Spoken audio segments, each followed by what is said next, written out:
मोनसे दुखुनांथाव जाथाय जोनोम साननि रंजानाया हरखाबै दुखुनि थासारियाव सोलायदों।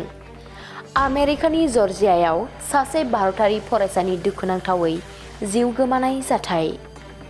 23 बोसोर बैसोनि आर्यन रेड्डी मुंनि भारतारि फरायसाया गावनि जोनोम सानावनो जिउ गोमादों।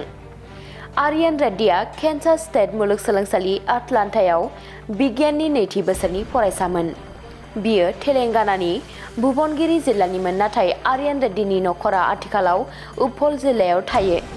आर्यन रेड्डीआ गावनि लोगोफोरजों गावनि जोनोम सान फालिगासिनो थानाय समावनो बिनि गोदान मैहुर खालामग्रा सिलाइजों गोरोन्थियै गुलि गावनाय जायो आरो बे गुलिया बिखायाव नाङो। मिडिया रिपर्टफोरनि बायदिब्ला जाथायनि समाव आर्यनआ गावनि सिलाइखौ फोसाबगासिनो दंमोन। बे समावनो हरखाबै मोनसे गुलि गावनाय जायो। गुलिनि सोदोबखौ खोनानानै गुबुन खथायाव थानाय आर्यन रेड्डीनि लोगोफोरा जाथाय जानाय जायगायाव सौहैयो।